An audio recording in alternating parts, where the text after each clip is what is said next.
मित्रों, जो व्यक्ति निस्वार्थ भाव से लोगों की सेवा करने के लिए आगे आते हैं, परमात्मा हर समय उनके कल्याण के लिए यत्न करता है। परोपकाराय पुण्याय भवति, अर्थात दूसरों के लिए जीना, दूसरों की सेवा को ही पूजा समझकर कर्म करना, परोपकार के लिए अपने जीवन को सार्थक बनाना ही सबसे बड़ा पुण्य है। और जब हम ऐसा करेंगे तो हम अपने आप ही ईश्वर के प्रिय भक्तों में शामिल हो जाएंगे। नमस्कार मित्रों, मैं स्वामी असीम ऐसी ही एक प्रेरणादायक कहानी आज आपको सुनाने जा रहा हूं। थोड़ा सा समय निकालकर आप जरूर सुनें। एक राजा बहुत बड़ा प्रजापालक था। हमेशा प्रजा के हित में प्रयत्नशील रहता था। वह इतना कर्मठ था कि अपना सुख, ऐशो आराम सब छोड़कर सारा समय जन कल्याण में ही लगा देता था। यहां तक कि भगवत भजन उसके लिए भी वह समय नहीं निकाल पाता था। एक सुबह राजा वन की तरफ भ्रमण करने जा रहा था कि उसे एक देव के दर्शन हुए। राजा ने देव को प्रणाम करते हुए उनका अभिनंदन किया और देव के हाथों में एक लंबी चौड़ी पुस्तक देखकर उनसे पूछा, महाराज, आपके हाथ में यह क्या है?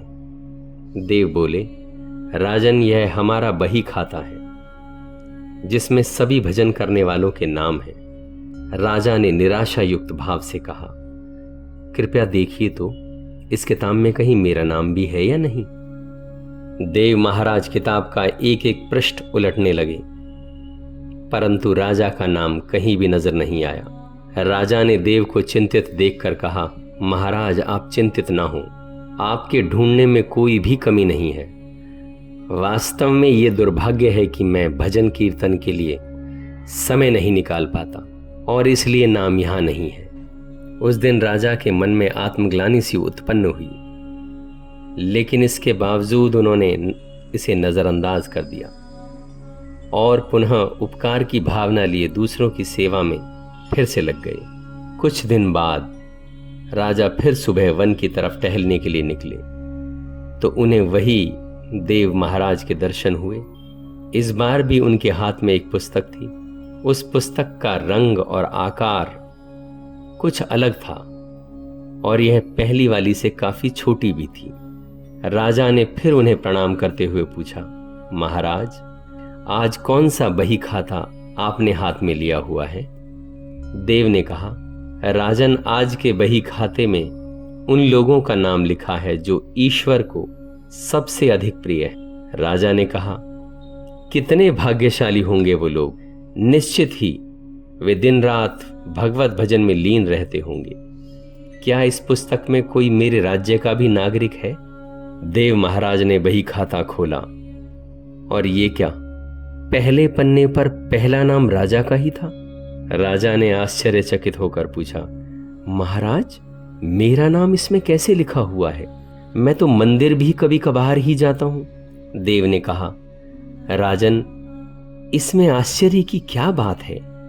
जो लोग निष्काम होकर संसार की सेवा करते हैं, जो लोग संसार के उपकार में अपना जीवन अर्पण करते हैं, जो लोग मुक्ति का लोभ भी त्याग कर प्रभु के निर्बल संतानों की सेवा सहायता में अपना योगदान देते हैं, उन त्यागी महापुरुषों का भजन स्वयं ईश्वर करता है। हे राजन, आप ऐसा क्यों सोचते हो कि आप पूजा पाठ नहीं करते, लोगों की सेवा कर असल में आप भगवान की सेवा, भगवान की पूजा करते हो। परोपकार और निस्वार्थ लोक सेवा किसी भी उपासना से बढ़कर है। देव ने वेदों का उदाहरण देते हुए कहा, हे राजन, भगवान दीन दयालु है, उन्हें खुशामद नहीं भाती बल्कि आचरण भाता है।